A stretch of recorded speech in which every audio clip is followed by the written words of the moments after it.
Welcome to the Vibrant You Health Show with your host, Blake Bars. At Nature's Pantry, our mission is to lead you to vibrant health through the best nutrition, supplementation, service, expertise, and healthy choices. In this show, we aren't interested in fads or quick fixes. Rather, we want to get into the holistic fundamentals of health. We want to answer questions like, what are the underlying causes to health issues, and what solutions can help lead us to vibrant health? You can watch every episode and listen to the podcast by visiting our website at naturespantry.life. The Vibrant You Health Show is brought to you by Terry Naturally Vitamins and Solar Ray Vitamins. At Nature's Pantry, we strive to work only with companies that maintain the highest standards for quality and efficacy. Terry Naturally and Solar Ray are two of the absolute best. 3, 2, 1. Thanks for coming out on your Thursday night and spending time with me. And the whole purpose of tonight is that you walk away with something tangible in your hands so that you feel like you have a good, sound foundation for moving forward towards your goals, your dreams, your purpose, your mission. And I want to kind of empower you today to feel like not only have the tools, but maybe give you a little bit of motivation while you're here. And we'll try to make the most of our 90 minutes or whatever we've got. So as Blake said, trainer, holistic nutritionist, coach, group fitness instructor, all kinds of things like that. But just like you guys, I have things that I want to work on, things that I need to work on, things that have not been so great during certain times in my life, and things that inspired me to learn more, become better, become interested in the field that I've been working in for quite a long time now. And so I want to share a little bit of personal information with you and just kind of tell you what I want you to be thinking about while you're here is how much I want you to think about what your purpose what your purpose is. Like, what were you intended to do? What were you intended to achieve? Who were you intended to serve? What is your life purpose? And I want you to have that tucked in the back of your mind this entire time. And I know that you guys are in a wellness challenge and you're thinking, what does this have to do with the wellness challenge? But I want you to think really predominantly right now about what is it I want to achieve, what do I want to become, what I want to improve on, and then I'll talk about how the wellness piece ties in. Back to me for just a second.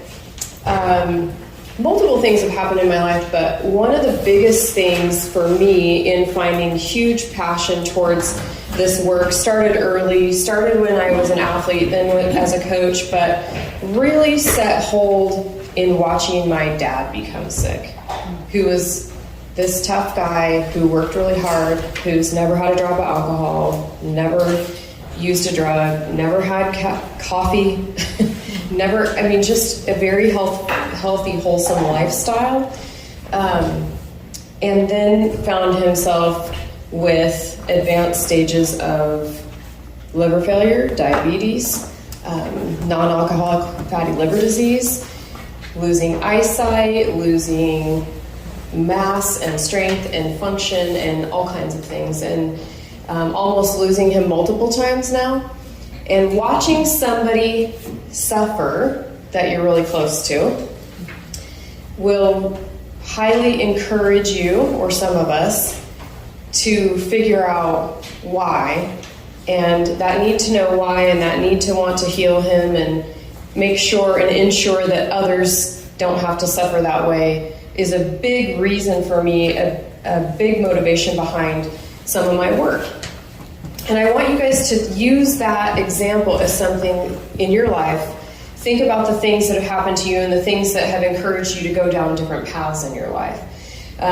And what's motivating you now? Like, why did you show up for this challenge? What's motivating you now? And I want you to keep listening to that voice in your brain that's telling you what you need to be working on, why you're here, what do you need to be focused on. I want you to keep listening to that while we're working today. So, habits. And how do we set good habits? First off, we are what we repeatedly do, right? What we repeatedly do over and over and over and over, that's who we become. We want you to start to learn how to repeatedly do things that become just part of second nature. You don't even have to think about them anymore. They're on autopilot. Just like the first thing. What's the first thing you guys do when you get up after sleep? When you wake up? What's the first thing you do? Drink water. Drink water? Anybody else? I fill my big mug twice with water and begrudgingly drink it. Blake has a double mug of water, coffee. Lemon water and meditation. Lemon water and meditation. Anyone else? I do something entirely different the second I get up. Pee. Okay? Well, yes, that's all. So I bring that up because I'm going to bring it up later and it's going to be useful. Not because I'm trying to overshare TMI about my body functions. But I want you to be thinking about some of the things that you do every single day are just autopilot. And a lot of people, same thing, say I have water, I have coffee, I go to the bathroom, right? We want other lifestyle habits for you to become like those. And when you repeatedly do them and you have a structure on either side of them, bolstering them, then they become habits that just sort of are autopilot, so you don't have to feel like you work so hard at them. They don't have to be such a difficult, challenging thing, and we want you to eventually move towards that style of living. So one of the things I want you to think about is this. You guys were all born and sent here right now in this time to do big, big things. And I know you've all already done big things, but you were meant for more. Your purpose is huge. And if we aren't living a life in a way that we are mentally and physically and emotionally, our bodies aren't prepared to serve and to meet that purpose, then we are undermining what our potential is. And I want you to, in your guys' handouts, you all have a handout. If you look at that little underlined sentence, this is so important. If your body is not prepared to serve you in pursuit of your dreams, your own neglect will run interference on your life's purpose. That's a big statement, but it's a very true statement. And I want you to reread it. I want you to think about that again. If your body is not prepared to serve you in the pursuit of your dreams, your own neglect will run interference on your life's purpose, like what you were meant to do. You're not ready. I know that it's a hot topic and I know that it's a sensitive topic, but if you think about this last few years in this era of the COVID pandemic, how many people were unprepared? And how devastating was that? And so I want you to think about, you need to be prepared every day, all the time, to meet your purpose, right? So that's where we want to get you with the challenge. But that's also what I want to do today is get you guys ready by setting up and establishing the tools that you need in order to build really healthy habits so that they're sustainable, they're realistic, they're achievable, you guys feel confident in them, and then you find yourself moving towards those things faster, moving the needle the farthest, the fastest towards your goals. That's our biggest agenda for today. Okay, so how you treat your own body, it matters, you guys. It matters how you care for your body. It teaches you self-respect. It teaches you self-worth. Your time here is short, and life is going to pass by anyway. If you don't step up today, it's going by. I don't know how many times you guys, working as a personal trainer and nutritionist, a lot of my clients sometimes they've reached out for help and they want help, but they're also reluctant because of things like, what happens if I succeed? How will that change my entire life? What happens if I fail? How will I feel? All these different things, so they want to sometimes put off those hard things. Why put it off? Life's going to pass anyway, and if it passes anyway, you're just that much further down the road, right, before you got started. So you guys are here today to get started, and we're going to get the ball rolling. Okay, last thing is I want you to get obsessed about this challenge right now, obsessed about taking good care of your body, your mental health, your spiritual health. Be obsessed. Get tenacious about your own growth tonight. Get jacked up, get pumped up. Know that this time is fragile and it's now, and sometimes we don't get another shot at it. And I'm reminded of that every single day.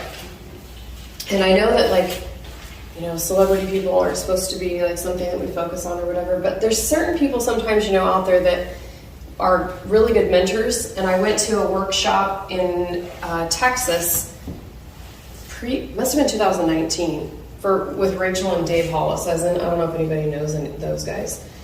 And I had gone there for trying to motivate myself with business and just some things like that. But meeting Dave Hollis and then seeing him pass away with unexpected heart issues at the age of 47, boom, like that, overnight this last week is crazy to me. And it just was a reminder again that it can be so short, that's so young. And there wasn't really any sickness or illness or lead to that. So I just want you to take hold of where you are right now, make the most of it, enjoy it, and feel that sense of urgency to move forward. So let's get started. Okay, I'm going to ask you guys to do a little bit of interactive with me. So how do I hold a mic and show you this at the same time? Just a second. Okay, so you guys have a handout, but you all, or a PowerPoint handout, but you also have a single page that's a smart page goal. So for now, I'm going to have you use it as a tool, so don't crinkle it too bad because you're going to use it later. The first thing I want you to do is I want you to make it like a cone shape so that one end is small, like this, and one end is big, okay? It's a little bit of a cone.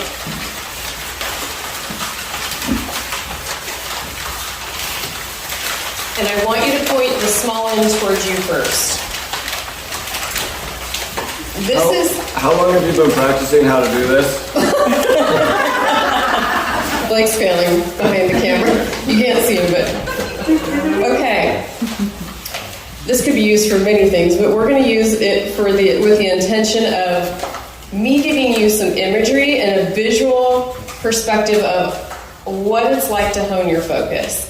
So what I want you guys to do right now is I want you to look through the small end, and I want you to look out and pick out all the things you can see and kind of log those to memory. So like purple sweater, brown hair, eyeglasses, like all the things that you can see. I want you to take note of all of those things. And while you're doing that, I want you to find one thing in that space that you are looking at, and I want you to decide on one item that is appealing to you or that you like for whatever reason. And I want you to figure out how can you hone your focus to just that one thing. Because right now the way you have it, your brain is looking at everything and it's getting distracted by every other thing but that one thing you've decided you wanted to focus on. So for me, I really, really like that purple sweater back there and I want to focus on it. How can you take that same tool you guys have and narrow your focus to one vision, one thing, so that you have this direct shot, like bumpers on a bowling lane, so that you are laser focused on that one thing? Anybody know? Flip that thing. Flip that thing the other way.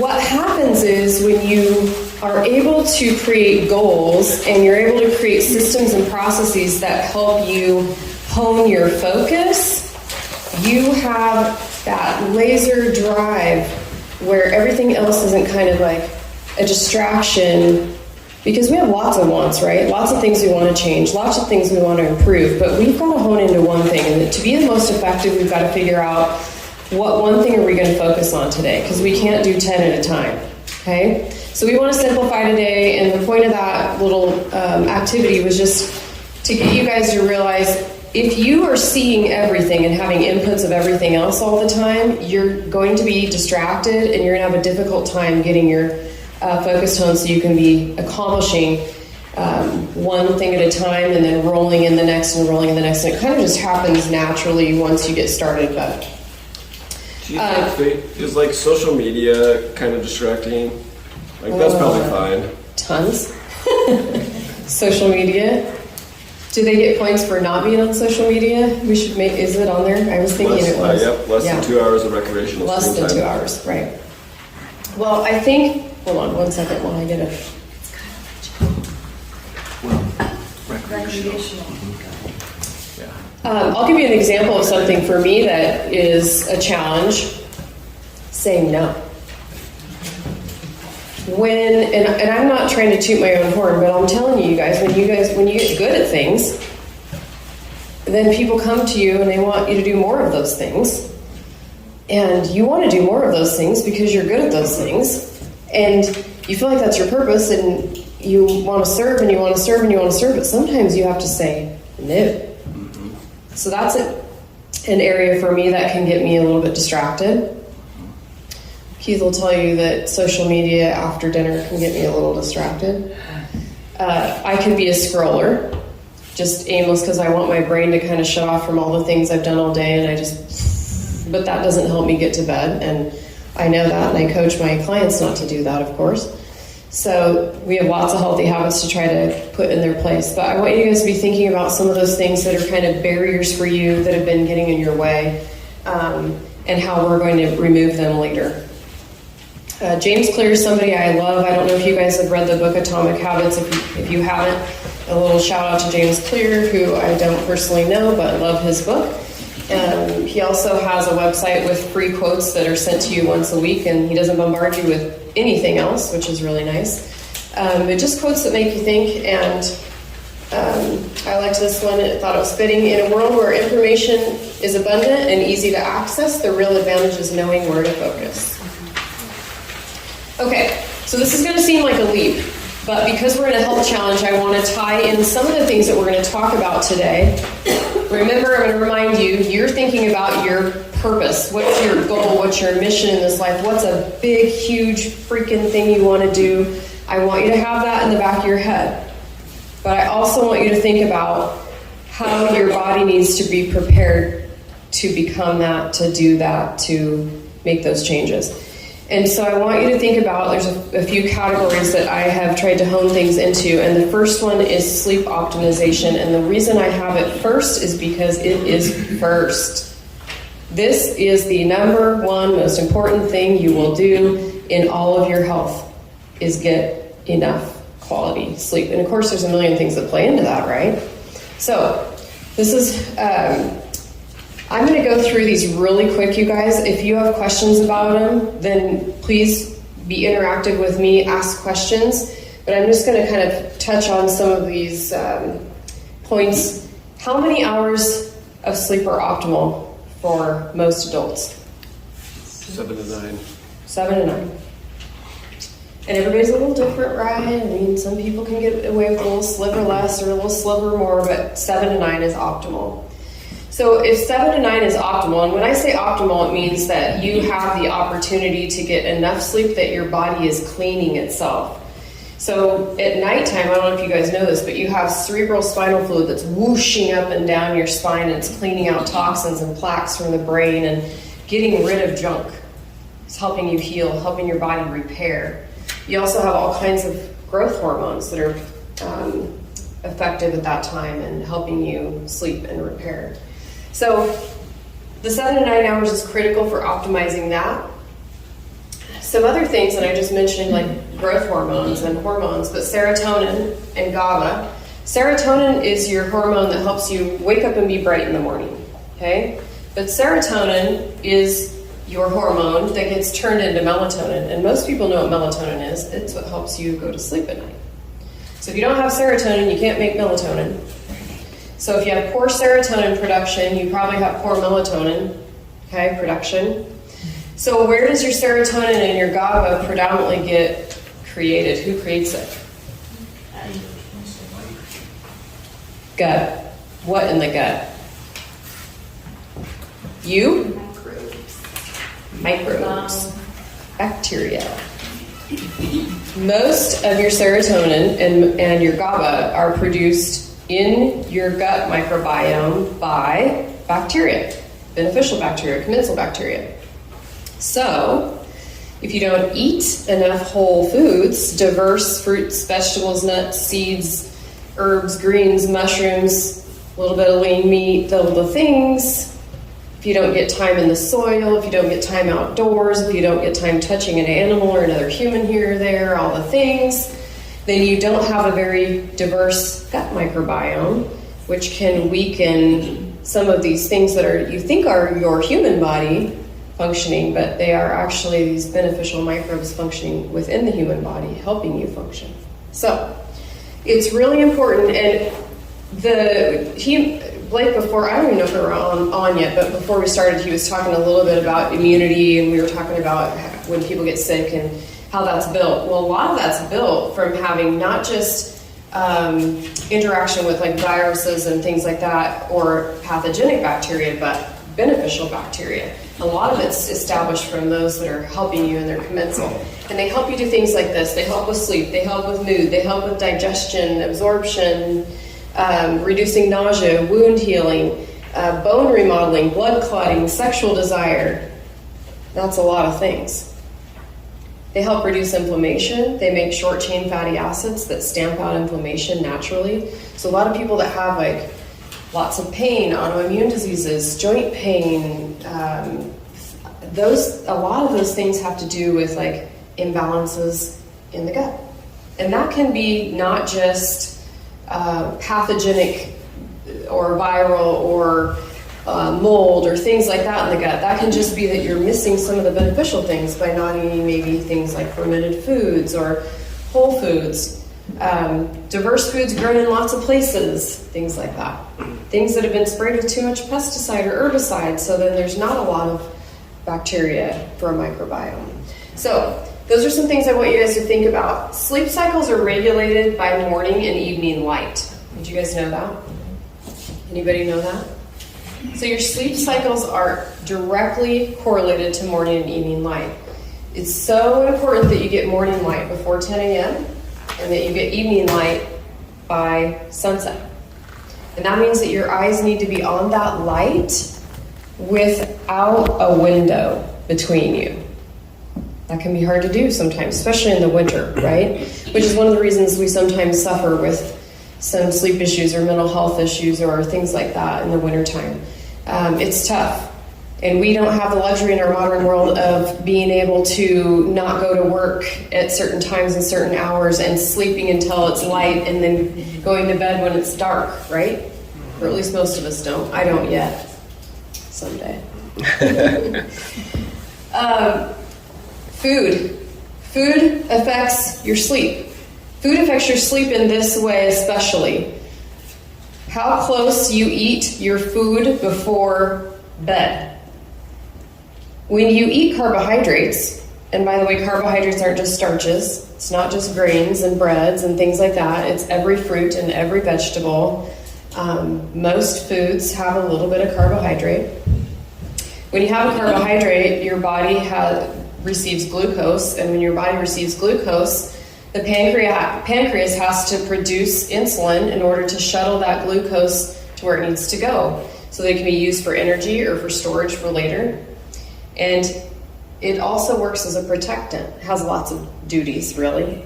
But insulin is something a lot of people only hear about in relationship to diabetes, right? And it has a cool job. It's got a really important job. In fact, it's so important that it's prioritized over all other hormones when it's in the system. So what happens if you eat all the time? And insulin's in the system all the time. Your body is producing insulin all the time. So if it's prioritized over growth hormones, sex hormones, those repair hormones, sleep hormones, and you're eating all the time or you're eating in close proximity to bed, it's interrupting your body's ability to do all of those other things until it's out of the system. How long does it take for insulin to clear out of the system? A couple hours. 2 to 3 hours. 2 to 3 hours is a long time. So that's why you hear people say all the time, like, don't eat 2 to 3 hours before bed. That's why. Because it's interfering with your body's ability. You might fall asleep, but you might not get deep sleep because of it. You might not get sleep where you're repairing and you're recovering and you're reducing inflammation and all those things. So you still wake up the next day and you're like, why do I feel exhausted, right?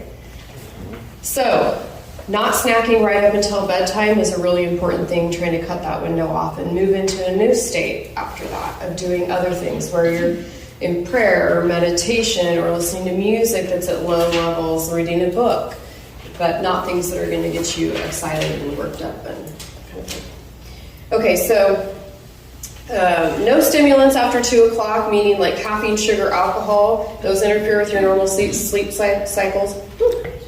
And Just got to drink early. and blue light, obviously.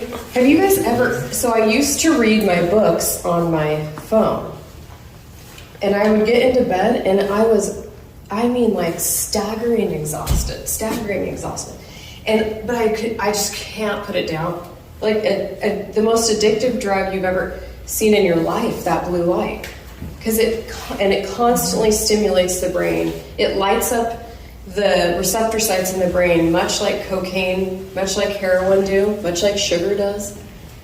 And it causes it to constantly be processing. It doesn't let you stop. So I had to start going back to regular old books, which has been I'm grateful for. Okay, so these are some of the reasons I want you to be thinking about, like, why is sleep important? If you need to set goals in this area, if this is an area for you that you struggle in, this is going to help you with your wellness and overall well-being. This is a big deal that can help. Once you get this in place, it can help you in other areas. How do you guys feel when you are sleep deprived? Crappy. Unpleasant. Do you feel like you're just primed to serve? Like, come on, baby, give me anything you got? No. Keith, how am I when I don't sleep? Wonderful. So I love this is just a little snippet, and I think this is an easy thing for people who like simplicity. 3-2-1 sleep formula. 3 hours before bed, no food. 2 hours before bed, no work. 1 hour before bed, no screens. Slap it up everywhere in your house. Okay, we're going to move on to nutrition and nourishment. And I did put this in order of importance, by the way. So those of you who hop up in the morning and you got your water in first, man, high fives all around. You're nailing it. Okay? Hydration's important first, and it's the first thing that needs to go in before anything else, before food, before coffee, before any other thing. And it's really important that happen for cleansing and clearing the body, priming the body. Some things can be included in that water. Consuming electrolytes in the form of mineral salts is a really good idea.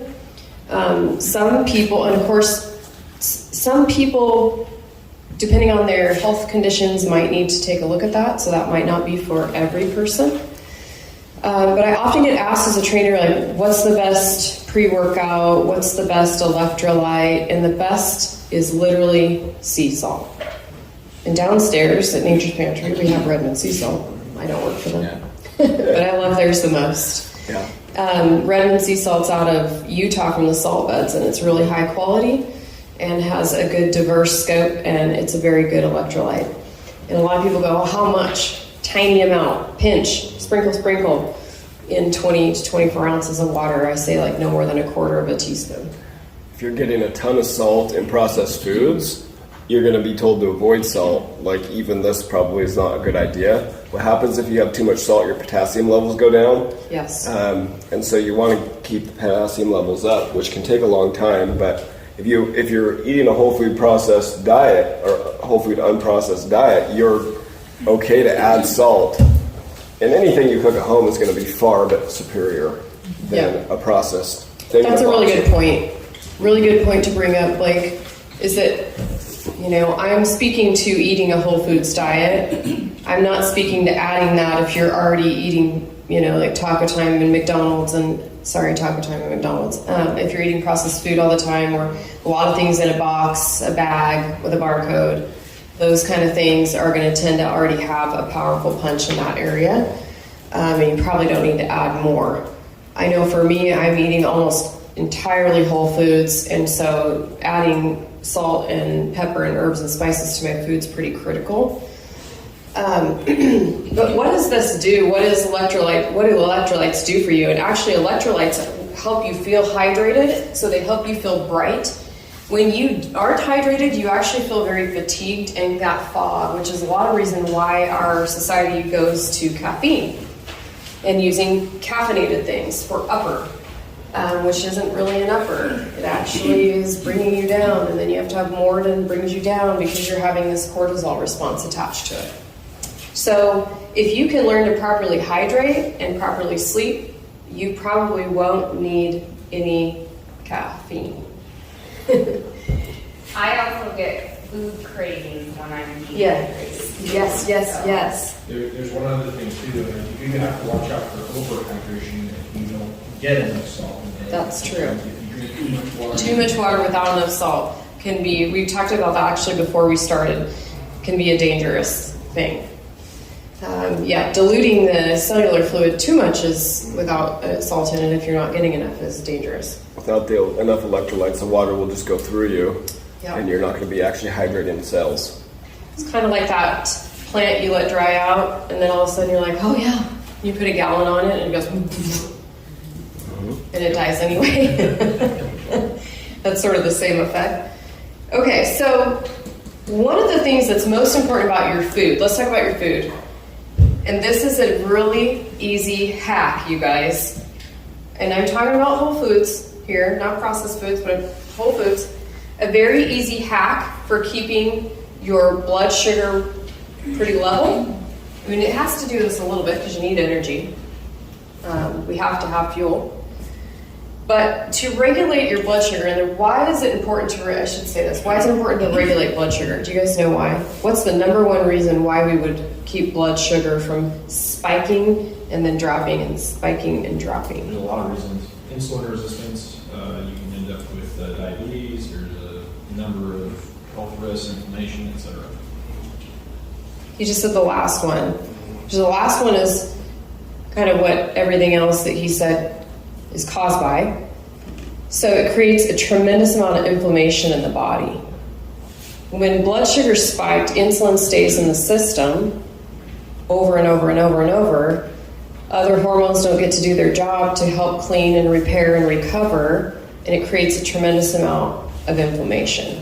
One other little piece of information on that as well, if you're borderline, have problems with your liver, etc., high enzymes, it can actually create problems in the liver where essentially you're squeezing off organs. You're actually squeezing off the hepatocytes with the blood vessels, those really tiny capillaries that are sitting on top of all those organs.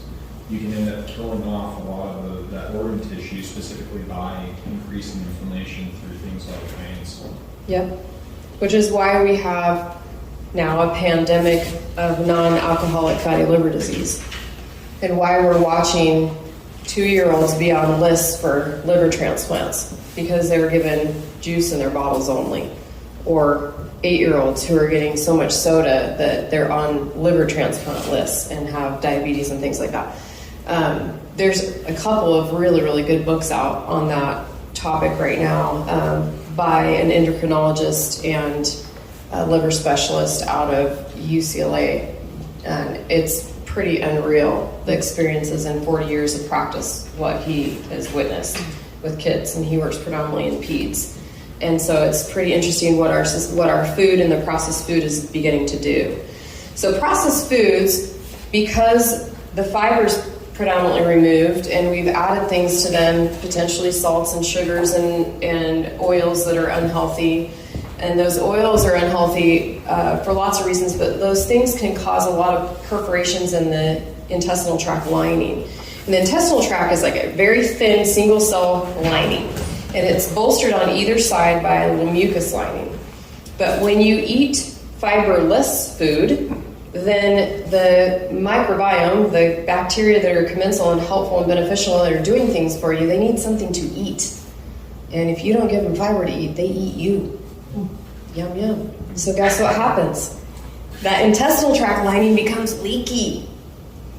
The gap junctions become loose. Things that you eat, even whole foods, go through in particle form, sometimes too big. And then bactericides, like even the commensal bacteria, the things that are working for you, and man, do they work for you sometimes, they also put off endotoxins sometimes, and they create things too that need to be excreted and sent out of the body, just like some of the things we make. And if we have leaky gut, which is perforations and damage to the lining, then things travel through it, and your immune system sees those things as a foreign invader and it goes, Pac-Man, I need to eat you, and I not only eat you, but I remember you for life. And what if it was broccoli? Crud. And really, realistically, peanuts, milk.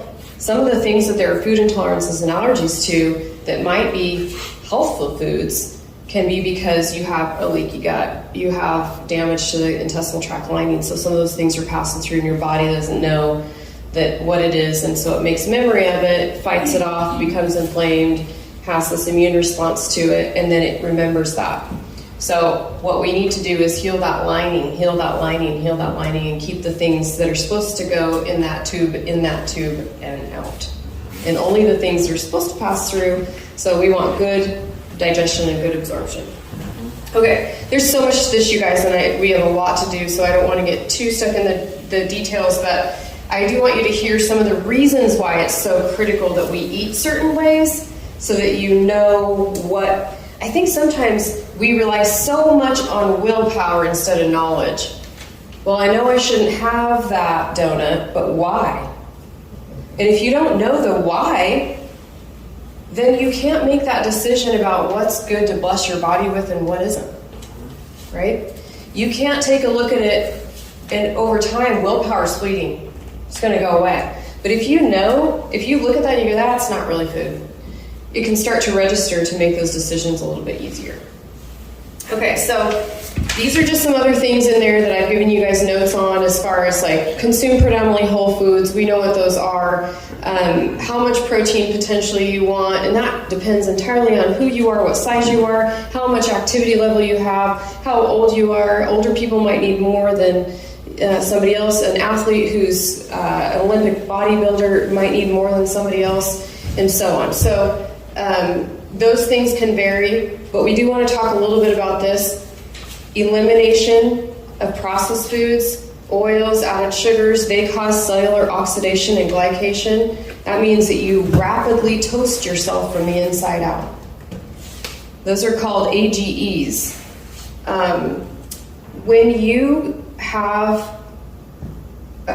you become insulin resistant, which is something that happens if over time, from the time that you were literally in utero with your mom, if your mom had a lot of sugar or ate a lot of processed foods, and I don't mean just like treats or candies, but I mean anything, bread, cookies, crackers, cakes, pies, lots of certain types of fruits, things like that.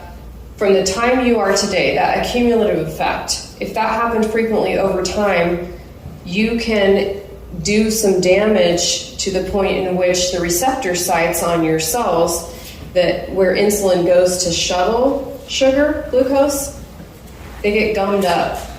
They get kind of tired. It makes it really hard for you to shuttle that sugar where it needs to go. So what happens then? Your body produces more and more and more insulin to try to get it to go there. But what happens then? You've got more insulin in the system, so there's less time for you to have the other repair process. But the other problem is that sugar stays in the blood and it touches everything. Yeah. And everything it touches is like a toaster. Yeah. It's like putting a piece of white bread in, ka-ching, and it pops up and it's toasted. It's like that crusty, nice top of creme brulee in the inside out. So it's really, really important to have control over that. And what we want to do is, I talked about in the beginning, the eating hack. The eating hack is this. If you can put in fibrous type foods, vegetables, things like that first, good, healthy, whole foods, the food from fiber, and I don't mean Metamucil in a bottle, I don't mean like a bottled thing. For some reason, I mean like, it's cool what the body can do, but there's some things it can't do. And when you obliterate fiber to an oblivion, like in a bottle of Metamucil, it can't reassemble itself properly in the intestinal tract. But when you eat broccoli, it can.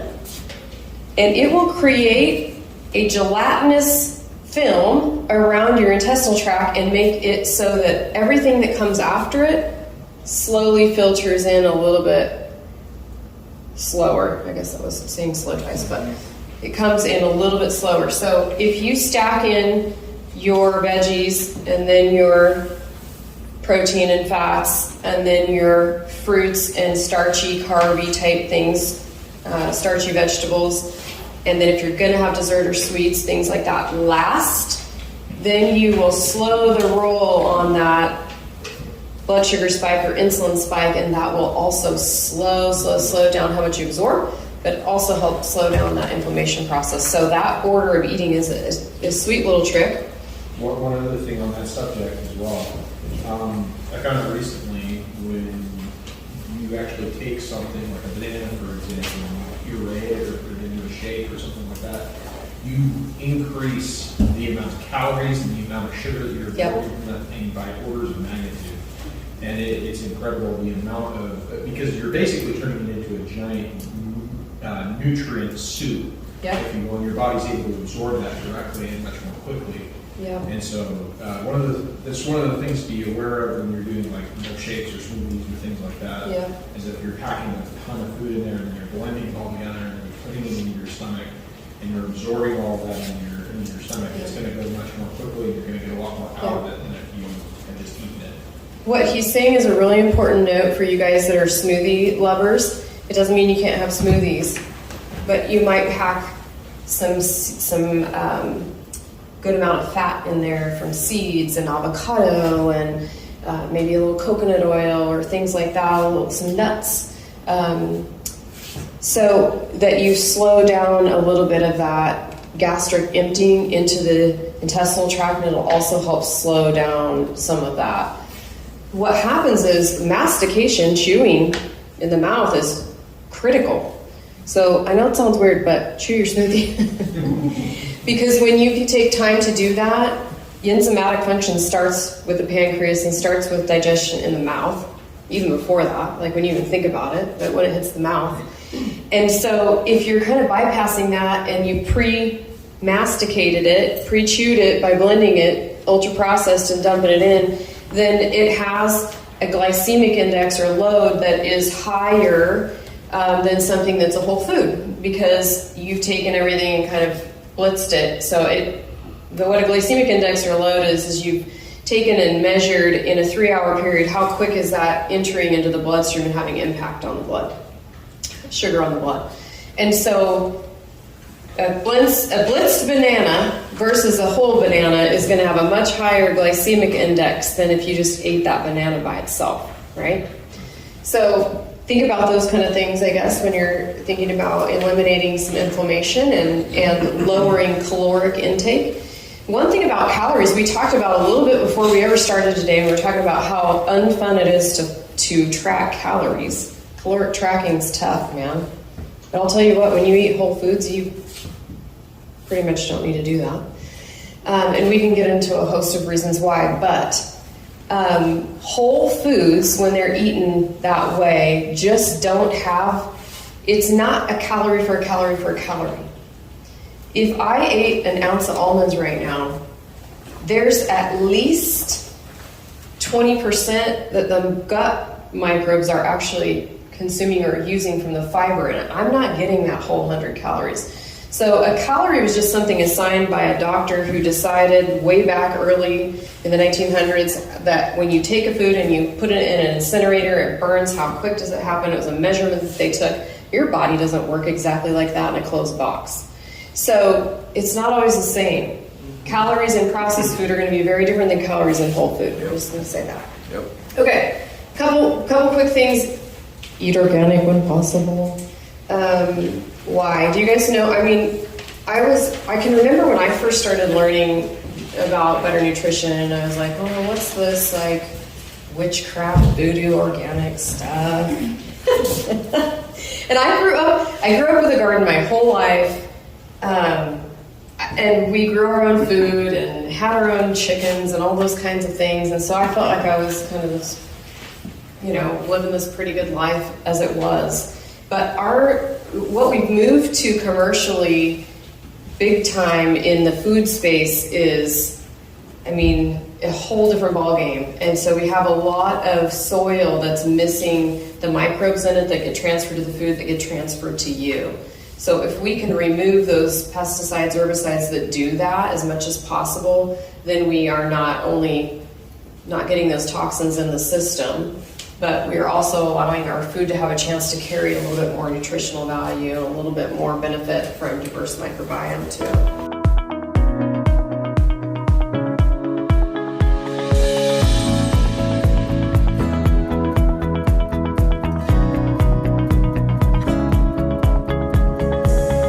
Hey, it's Nicole Haggerty, your holistic health and fitness coach. If you want to improve your health and life and get lasting results, you have to be the change you want to see. Let me help you be that change. Find me at NicoleHaggerty.com.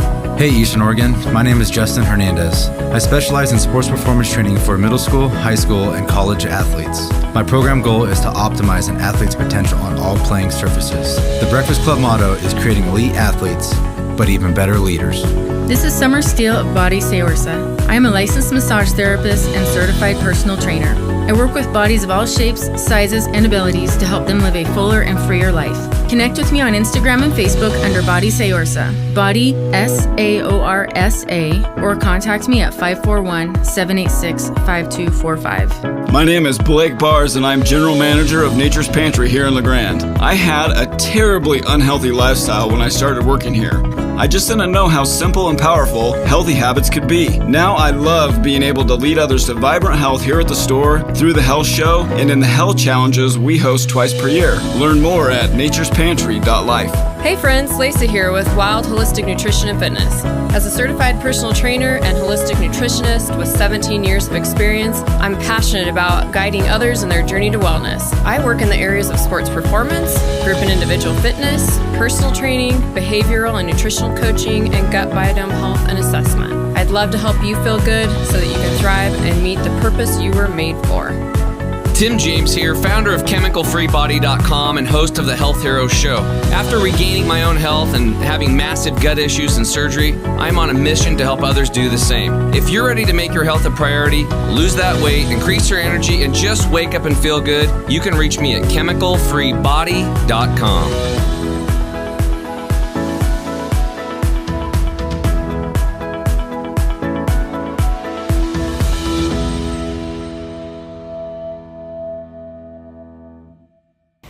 Okay. We love Hippocrates. All disease begins and ends in the gut. These are just some really fun. Okay, so I could geek out on like fast facts all day. I'm that kind of a kid. Did you know inside of your body there's 100 trillion microbes that live in you? 10 times the number of your own human cells. 10 times. 100 times your DNA. For some people, they go, what? I didn't know I had bacteria. Good bacteria living in me. I mean, that's a kind of a mind-blowing thought. Humans have about 20,000 genes. Your microbiome, 2 to 5 million genes. I'm telling you, they're inside you working for you. So you want to work for them. Feeding them well is important. Okay, up to half of all molecules in your human blood are not yours. They're microbial. They're the metabolites that microbes make. Microbes interact with your genes, they interact with your hormones, your immune system, your brain chemistry, literally every single cell in the human body. So if you're missing some, or you're low in numbers in some types that do beneficial things for you, we could be in trouble. There's different families of species of microbes, and there's zillions, but two that predominantly kind of overarching families for the human body are Bacteroidetes and Firmicutes. And this is an interesting thing. Those are commensal. Those are beneficial mostly. This is a lot. But if you have more Firmicutes than you do Bacteroidetes species, you'll have a propensity towards more mental illness, harder time with coping, when stress and kind of normal life things get thrown your way, more challenging, and a tendency and propensity to have poor blood glucose regulation or body fat because of nothing you thought you did wrong. something you inherited to start with, and then you fed that way, and you didn't know it. And so sometimes when you're on a diet, which I hate that, but a diet or a plan or a protocol, and you think, well, I can just count this many calories, or I can just count this type of, your carbs and your fat and your protein and that kind of thing.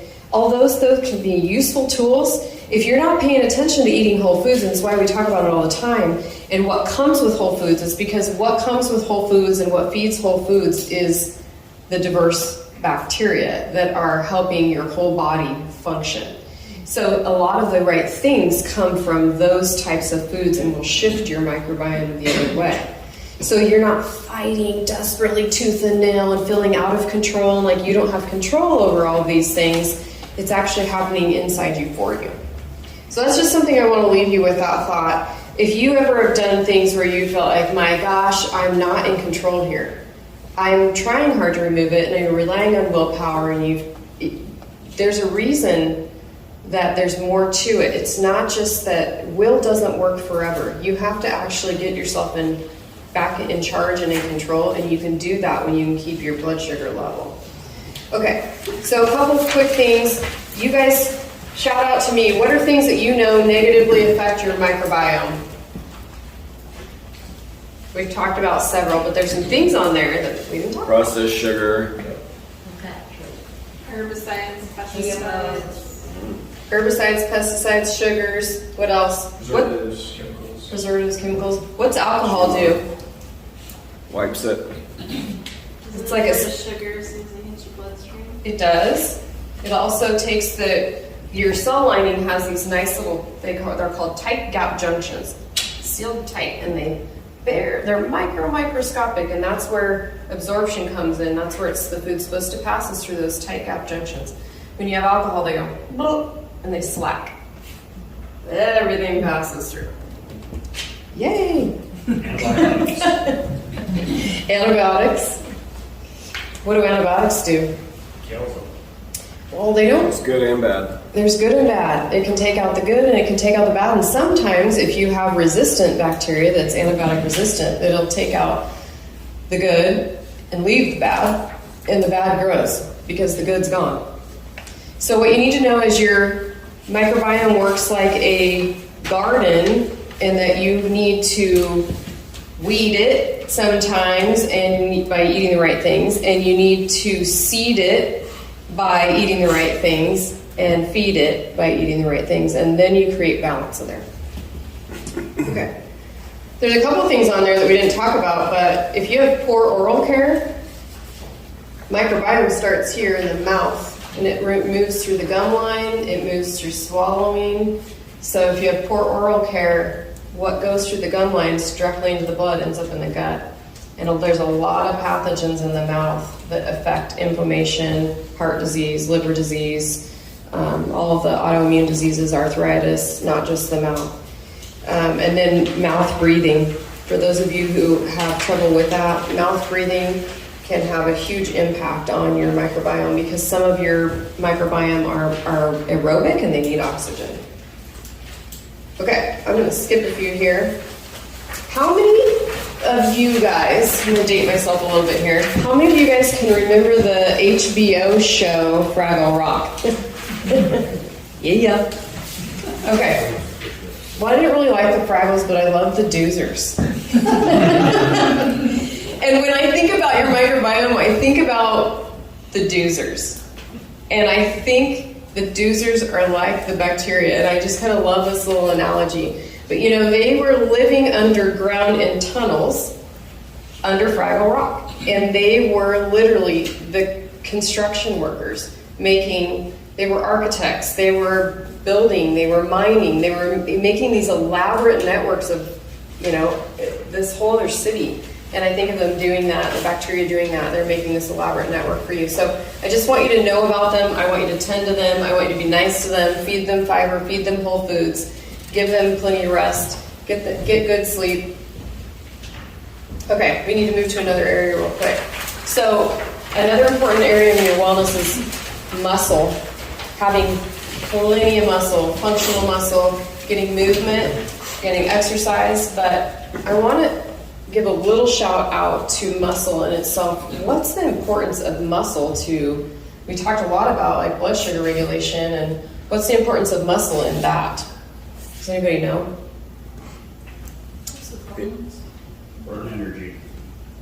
Muscle consumes a lot of glucose. And muscle is the one organ in your entire body that has the ability to bypass insulin. So if you're already insulin resistant, or if you don't know if you are, most of us are, unfortunately now. I think they think it's in the 85-ish%.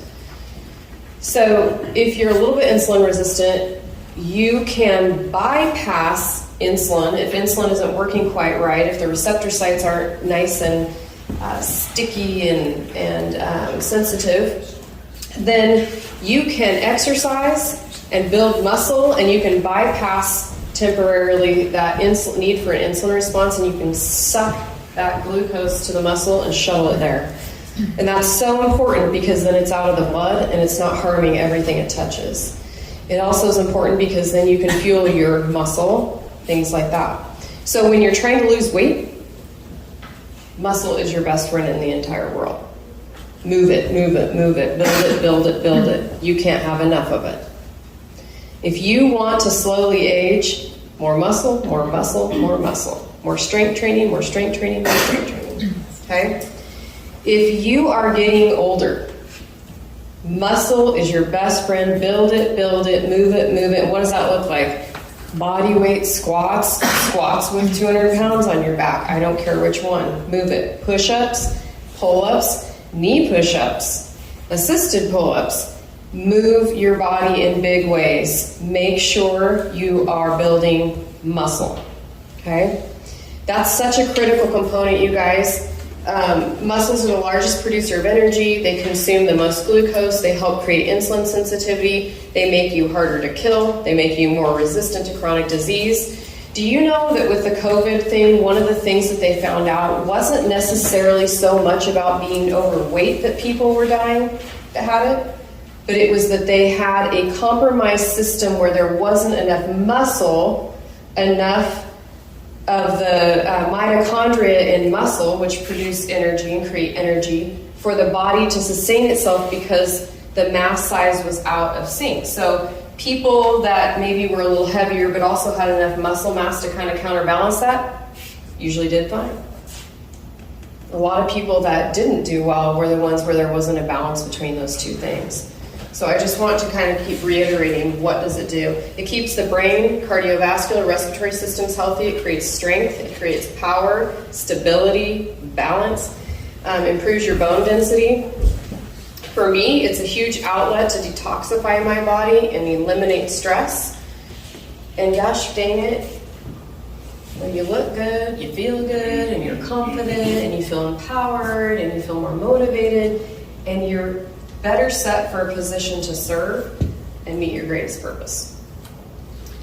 One thing I know from training, and I'm sure that some of you that I know in here, Nicole for sure would be able to speak to this too from training, Teresa, Keith, that some of the people I know in their exercise regime, it creates mental focus and clarity.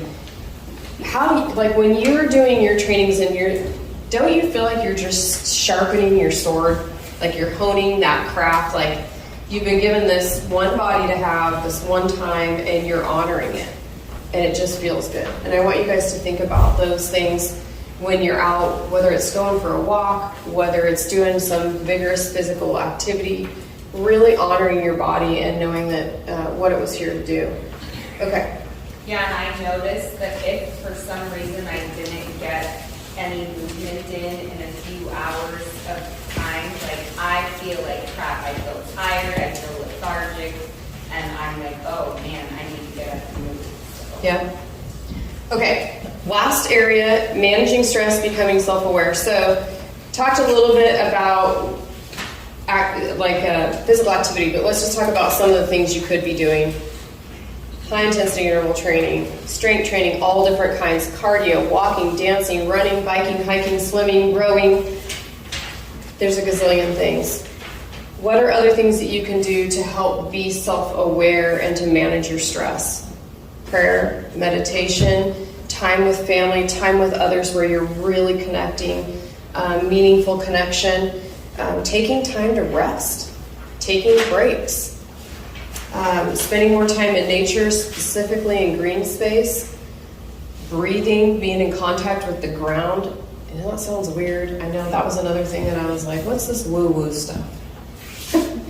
But being in contact with the ground has, a magnetic force to it. And what that does is during the day and over time with stress, your red blood cells clump together. And they're harder to oxygenate when they're clumped together. And when you're in good contact with the ground, with the earth, when your feet are on the floor, then it helps those red blood cells separate. And then they oxygenate better. When they oxygenate better, everything functions better. I think there might be an electrical current component to that too. Yeah. Just because we have electrical currents in our body and then we're never grounded because we put rubber between our feet and the ground. So it's good that, I don't go barefoot this time of year. Maybe I should a little, but in the summer I definitely get my feet out in the grass. And yeah. In the summer I take my shoes off and put them in the creek on here. Yeah, that's I love that too. We tried hard to put our feet in the sand in Kauai as much as we could. We were like, let's get some grounding. Yes. Okay. I'm going to have you guys do just one little quick activity before we're going to start doing a lot of writing and a lot of thinking, okay? But I want you to clear your mind and your space just for a little bit, so I'm going to have you do what we call box breathing.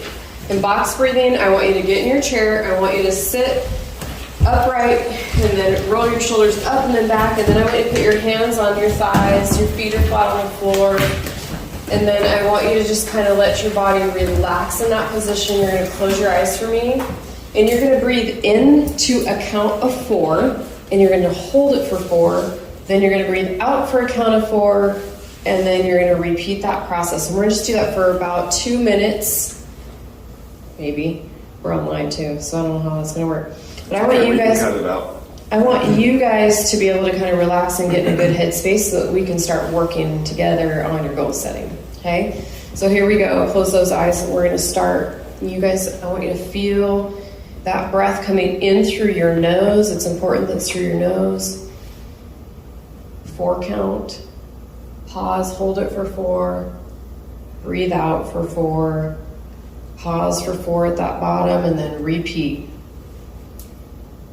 I'll stop talking so you can get my voice out of your head.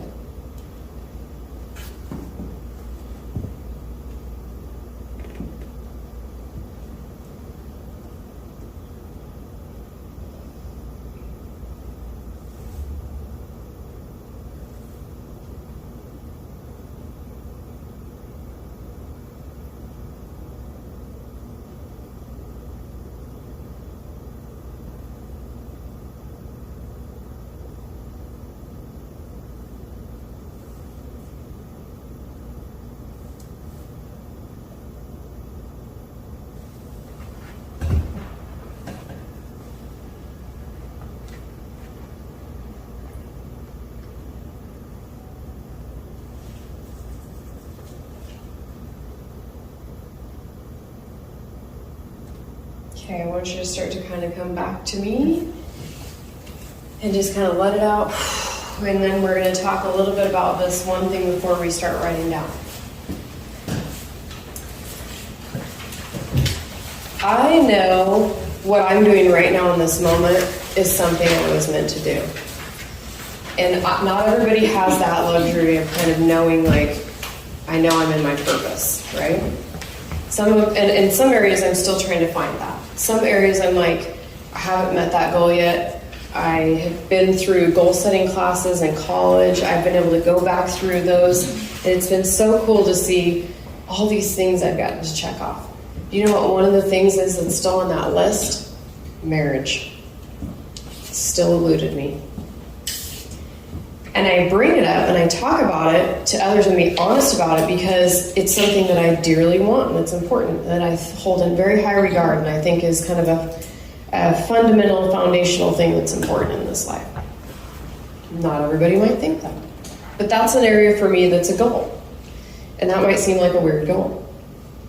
But I don't necessarily have control over every situation and every person or what, but I do have control over me. And so one of the things that I have done is I've set goals and read books. I've taken classes. I've met with a counselor. But one of the things I've done in the last year to prepare myself was I was working very, very, very hard at becoming completely debt-free. But not just debt-free, also having money saved in certain areas. And so I saved and started having a wedding fund. I was like, gosh, dang it, I'm going to be ready when it happens. And I don't have a killer wedding. But I want you to think about things like that. Like, there's still things, even though I'm sitting here today going, I know I'm supposed to be doing this. There are areas in this life that I still want to improve in. There's still areas that I just can't wait to achieve more in. There's areas that have eluded me still, that I know are meant for me, but I haven't quite gotten there yet, right? So I want you to think about those things for you, and I want you to brainstorm right now, and I want you to grab your paper, if you have it, and I'm not sure what page it's on. 14. Thank you, Nicole. On page 14, we start with honing your focus. What I want you to do is I want you to brainstorm. This doesn't have to be pretty. And I'm serious, you guys, when I say your biggest rock star, no holds barred, no barriers goals. Meaning you don't have a single thing come up in your way. It doesn't matter if you have not done it in the past because you're like, I didn't have the money, I didn't have the financial support, I didn't have support from somebody else, I'm too afraid, I didn't have the skill set, I didn't have the knowledge, I didn't have the know-how or the connections. Remove all barriers as if they don't exist. Brainstorm 5 things you would love to do in your life.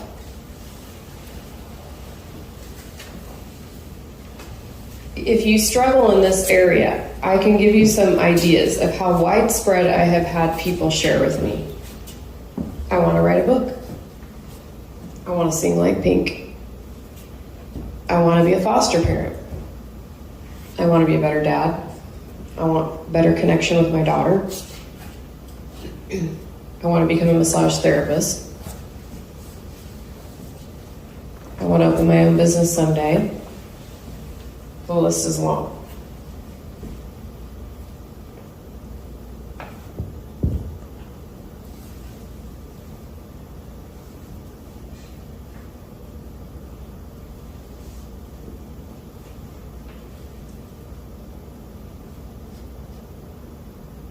There is no wrong answer.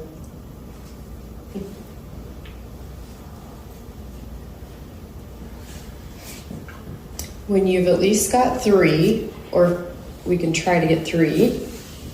If some people are like, I've got a million things, so there's space there for 5. But if you can at least get 3 down, let me know.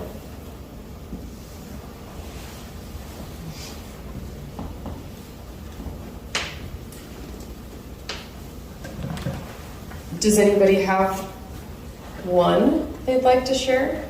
Yes. I want to be able to RX every single WOD, every workout of the day. I don't know if you guys know what RXing a WOD is, but I'm like, heck yeah. That's kind of a CrossFit term or a HIIT term. RXing means the prescribed workout of the day, WOD, which can sometimes be crazy. For example, I was just looking up today, CrossFit Open's 23.1 workout, and it started with something very simple and ended with 30 muscle-ups on the rings. Whew. RX that. So I think that's a pretty cool goal. Anybody else have one they want to share? Doesn't matter what it is. Anybody? I want to reverse my autoimmune disease. Ooh, that is really cool. Can you say that a little bit louder? I want to reverse my autoimmune disease. Nice. Amen. Yes. Amen to that. Anyone else? Write the Vibrant You Health Challenge book. That's a big one. I can tell you those things that take a lot of time, sometimes it's like, Good news is, at least a few of the chapters I'm not writing, she's writing, and she's writing. Less pressure. Yeah. The things that keep coming to your heart and to your brain repeatedly over and over and over, I want you to think of those things. And you know, when they come up over and over, to Blake's point, I remember when I was having this feeling that I should be writing my 10-day blood sugar, basically a detox. It's not really a detox, but it's a way of eating that detoxes the body naturally. And that I needed to write the recipes for it and get them all printed up. And I'd been reluctant to get them all printed up and make them look fancy and make them look nice in this. And my gosh, I can't even tell you, once I finally accomplished that, how many gazillions of times I have used that and how nice it is to just have it done. And how many people it's blessed. I can't tell you, just being able to give them that protocol, how many times. So listen to whatever that voice is that's telling you that one thing is important. Okay, so for those of you who have gotten some things written down, now I want you to look at those things and I want you to look at them with a different focus and think, which one of these is really the most important right now? Which one of these is something that is, I can't continue to live with it the way that it is. I feel so passionately about it. I am so convicted by this thing. I have got to change it now. It's not right for me to continue leaving it the way that it is. And I want you to put that first. I want you to prioritize. And that thing will become the one thing that moves the needle the farthest, the fastest. That's so important that you attach to it an emotional attachment that is going to give it some clout. When you have goals, you need to have an attachment to it, a reason, a purpose, why it's important. And it will become something that fuels you even when it's hard, lifts you up even when it's hard, because it's so important to you. And the reason of importance, it's only important to you.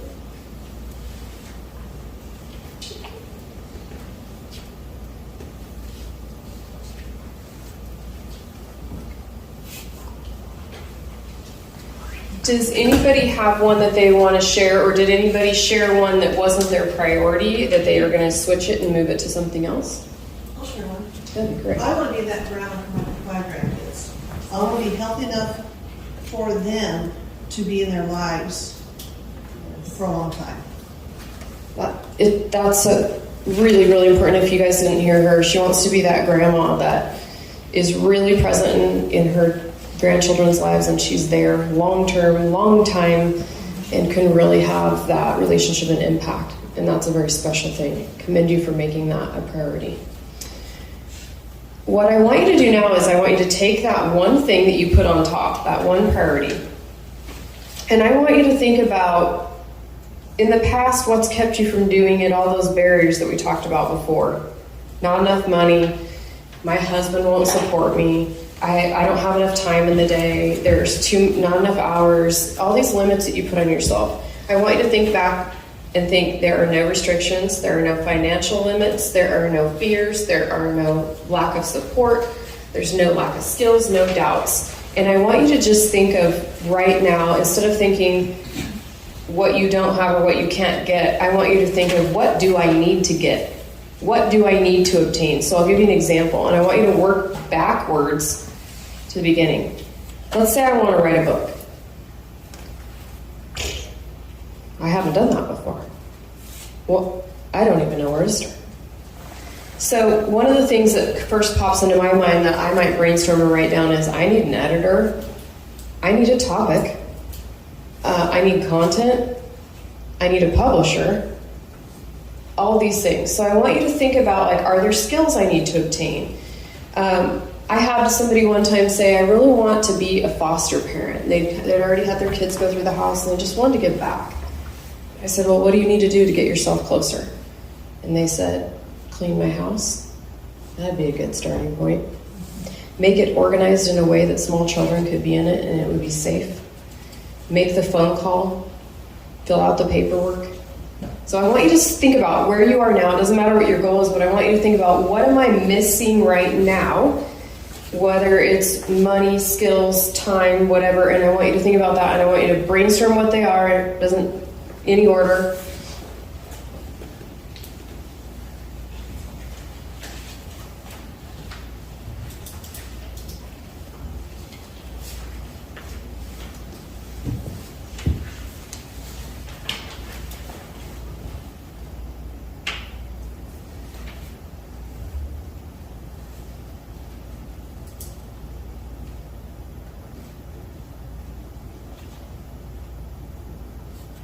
Thank you guys for doing this while you're working on this. I just want to say thank you for being here. Thank you for participating. Thank you for taking the time for you.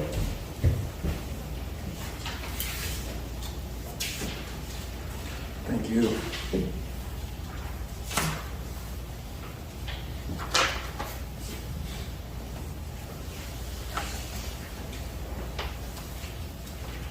The intention of this part of the exercise is to really just help you hone in your focus. Remember, sometimes we get distracted by too many things we want to change, too many things to let go, or too many things to improve. So this is helping us hone in on one thing tonight so that we can really establish goals and systems for that one thing. Okay, so those of you who shared, I'm going to kind of pick on you a little bit. What I was hoping that you did was you wrote down a few things that you don't have now, or you need to work on, or you need to obtain or improve or whatever to get to closer to your end goal. Would you mind sharing yours on what you would do? Sorry. Yeah. So, in order to RX a WOD, I would need the energy, the training, support. Going to the gym costs money. Being coached is, you need the knowledge on how to properly perform a lift and all those things. Okay, so of those things that you listed, is there one that you can hone in on that you think is going to move you the closest, and I use that term a lot, move the needle the farthest, the fastest towards your goal? Because all of them are going to help make improvements, right? But which one, if you prioritized it, would move you closest? Energy. Energy. Okay, so with energy, I want you to now circle that. So that's going to be your goal that you're going to walk away with tonight, that we're going to work on. Okay? So with yours, with your grandchildren, do you want to share some of yours? I need to be in good health. I need to be emotionally stable. I need to be mindful of others. I need to be grounded within myself. Awesome. Do you have one that you want to select as your top? Probably better health. Better health. Okay. Does anybody else have any that they want to share, or like some of those pieces? Blake? Yeah, so my really big goal is the Vibrant You Health Institute. And the reason why is because I did a course a while back where I wrote my life's purpose, which is to bring people together and build people up to prosper in health and spirit and in God-given purpose. And so this goal would be fulfilling my life's mission and purpose. And in order to do it, I got to build a team. I need to get the money, and I got to free up more of my time because I have a lot of things on my time. And in order to do any of this, I got to have time to do it. And that's the biggest one for me. That's the circle. Mm-hmm. Yeah. And that means I got to train more people to do more things so that I can focus on those things. Share your knowledge. You can't do it all, and honestly, other people want to learn, and they need to learn, and they need to be part of it. And the more that they get involved, they're meeting their purpose too, right? Yep. Does anybody else, before we move on, have anything that they wanted to include in theirs, like what they've selected and why? Mine's just be present. I'm always, what's the next thing I need to do, or that mental to-do list. So just being where I am. Yeah, that's good. Is the present, being present, the action, or is that the main goal? Is that your goal? And then do you have actions under that you are taking to be present? Like 3 things that you've written down about being present yet? Okay. I want you to think about that. So if you haven't already written down action items, that's what I want you to be thinking. Like, what do you need to take action on? On page 15. Yeah. Step 3. Step 3. So you want to be thinking like action, action, action. Like, what do I need to do? What are the 3 things? If I need to be more present in my life, what are 3 things I need to do? And sometimes, you guys, it's not what I need to do, it's what I need to stop doing, right? Sometimes it isn't always adding one more thing, it's sometimes taking away something. So while you guys are working on kind of honing in on those 3 action steps, what I want to talk to you a little bit about is, I've used the term systems and processes. Systems and processes are those things that we do every day, all day, that sometimes we don't even realize we developed, that just help us do what we need to do to get from A to Z, to function in our life every day normally. And so I'm going to give you some examples of some of my systems and processes. I work lots of hours. And so when I get home, one of the first things that I do when I get home, if I have to teach group fitness, I said have to. I like to. If I teach group fitness in the morning, that means I have to get up about 4:40, and that is a have to. And so I'm going to minimize every single solitary thing I can in my routine so that in the morning there are as few of barriers as possible and I can sleep as many minutes as possible. So I get home from training at night after I've been at work, and I walk in and I set out my clothes for the night before. I make sure that the workout is printed. I put it in the gym. I make sure the gym is ready to go. Make sure the gym equipment is ready to go. I make sure that if I have to have a timer on my app, on my phone, that I'm ready to go. I make sure that the computer is set up, the Zoom is set up, that the workout that we're going to have attachment is set up. I make sure that every little thing is there. I've also asked Keith to be a partner in that. So I realized at some point, like, I can't do all these things in the morning by myself. Overwhelmed. So he has a responsibility to take the computer out, set it up, hook it up while, like, I'm doing my things. But I do as much as I can the night before. So shoes get set out, socks, underwear, sports bra, training, top, tights, my toothbrush, my toothpaste, and my face washcloth are all out every day. We typically, on those kind of mornings, if possible, we've made already like a portable breakfast. It's ready to go. Walk out the door and hit the road going, because as soon as I'm done with that, I'm on to the next thing, which is usually another training client before I go to the office. So for me to pull off that, I have a lot of preparation involved in my routine. And so I've developed these systems that help me be successful in that. And you know what those systems do? They don't just help me be prepared. They've prepared my mind, my brain, my body. My body's going, that's what you're doing tomorrow. There's no other choice, right? The only time I get to opt out is if I'm sick. So these things are things that prepare my brain. I'm ready to go. I want to go. This is what I set myself up to do. I'm going to be successful at it. And when you have it all ready to go, it feels easier.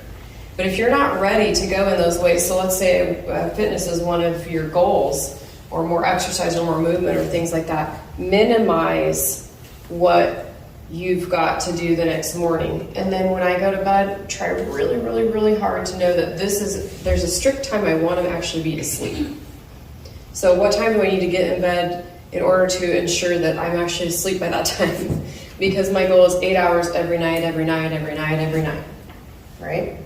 So there's all kinds of things. So on your handouts, you'll see that it says like some things, some habits that have a high rate of return. These are part of your systems that you develop. are that you sleep 8 hours a night, that you lift weights 3 days a week, that you go for a walk each day, you save at least 10% of your income, you read every day, you drink more water and less of everything else, you leave your phone in another room while you want to work.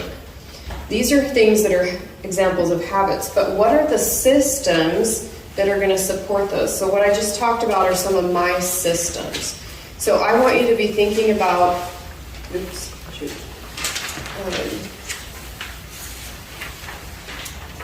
used to using a mouse most of the time, you guys. Okay. I want you to think about what those systems are.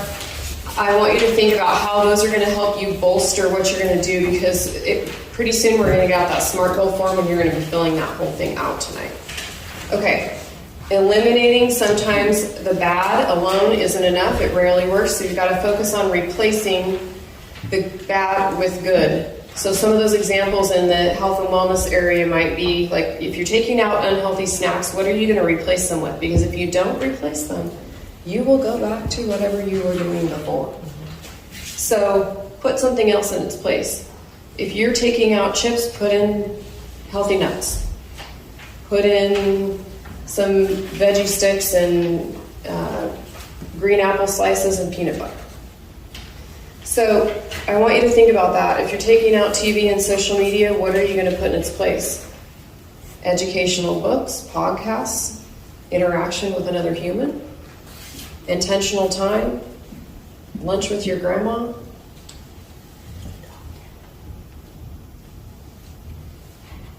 Another thing is this: reach out to those resources that know and have experience and are experts in their field already. Ask them to have tea with you. Ask them to sit down and visit with you for 15 minutes and pick their brain.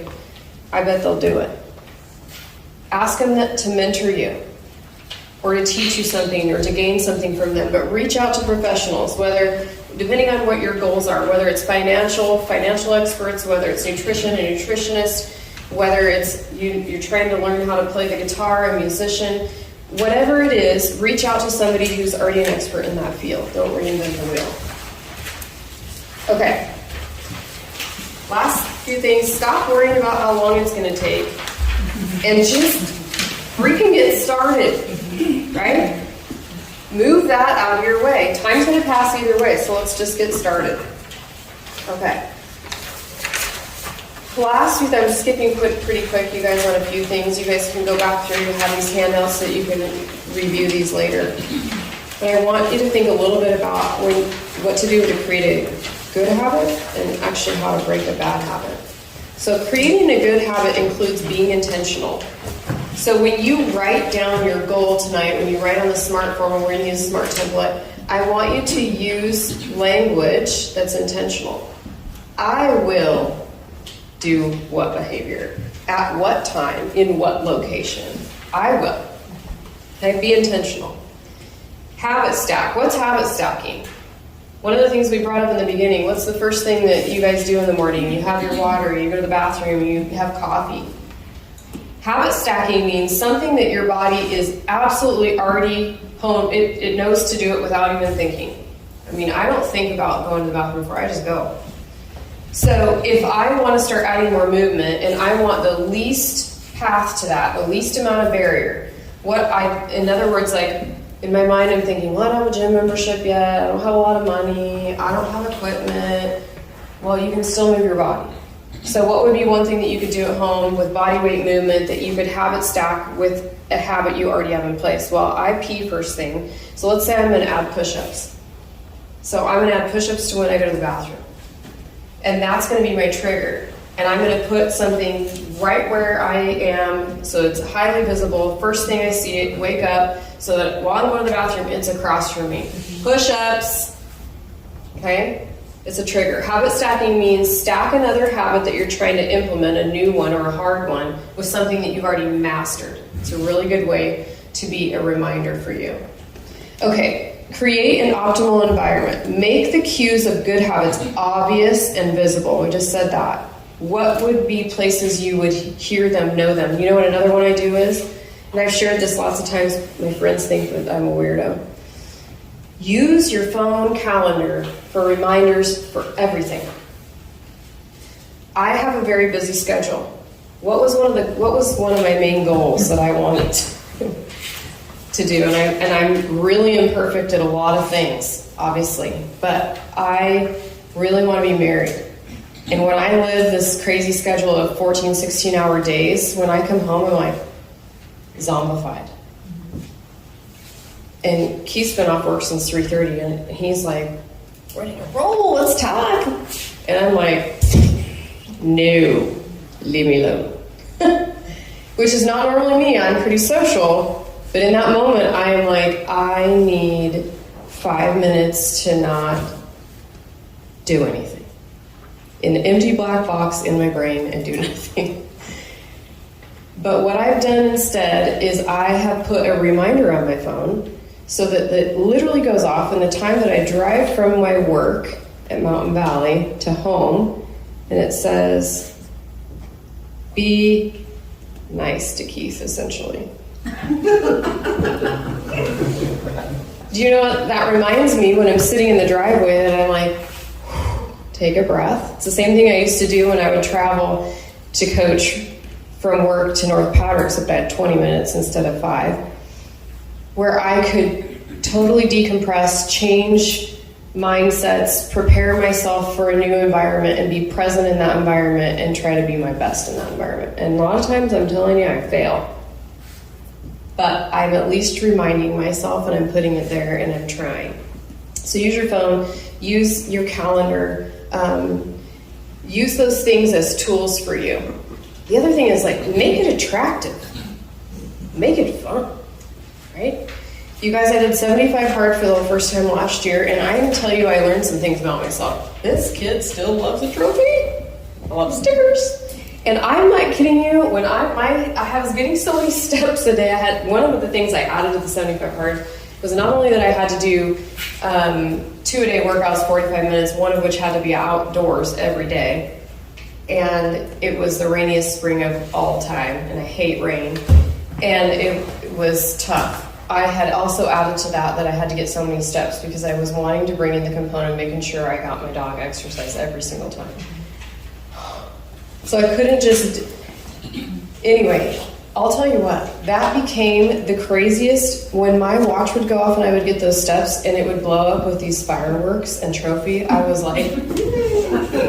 And when I found out that my phone only went to 50 days in a row, I was like, oh, I didn't get my trophy. It almost melted me. I was like, oh.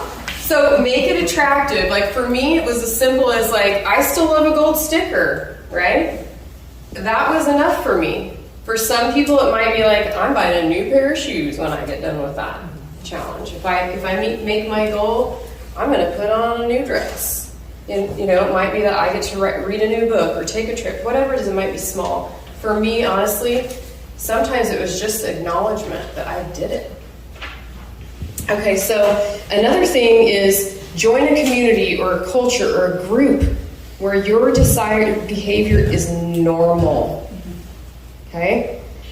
Because I can tell you that growing up here, I have a lot of friends and acquaintances, but I have a lot of friends that I grew up with and family members, and then ones that I've developed kind of later along the way that were more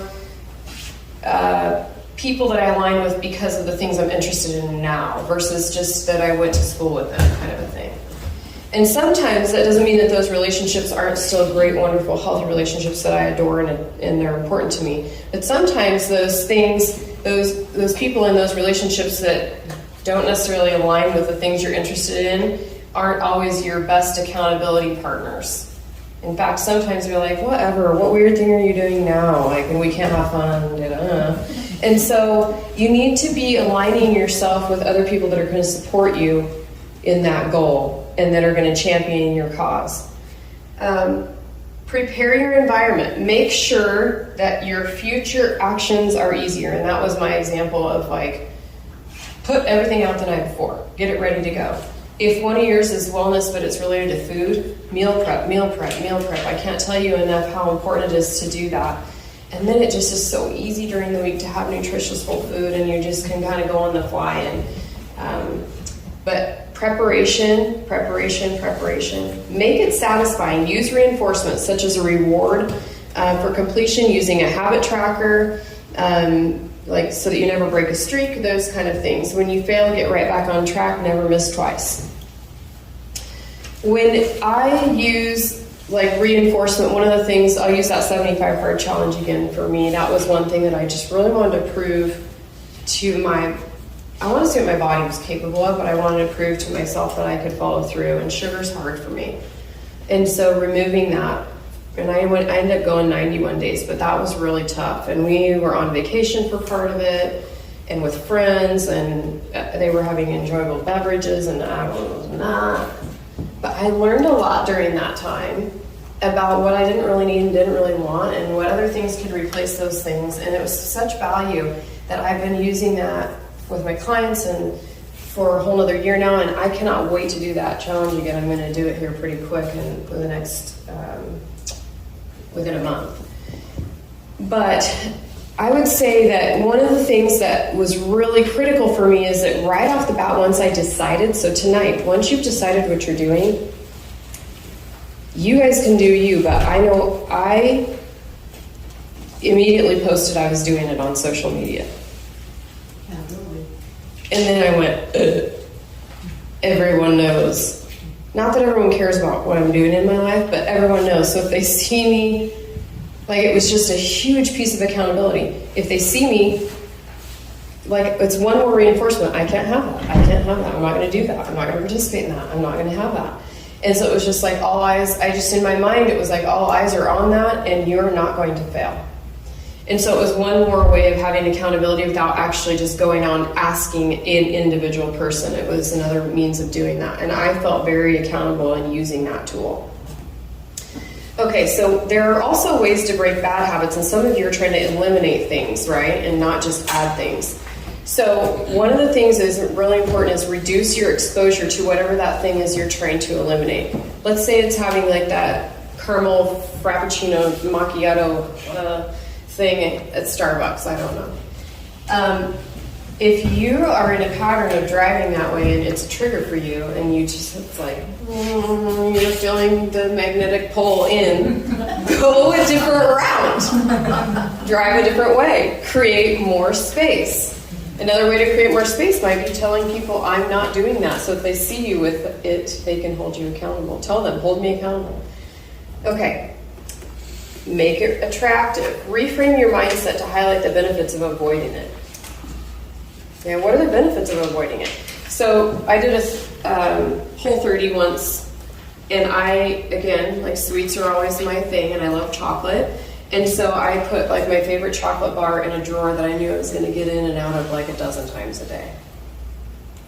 And everyone's like, oh, that's stupid.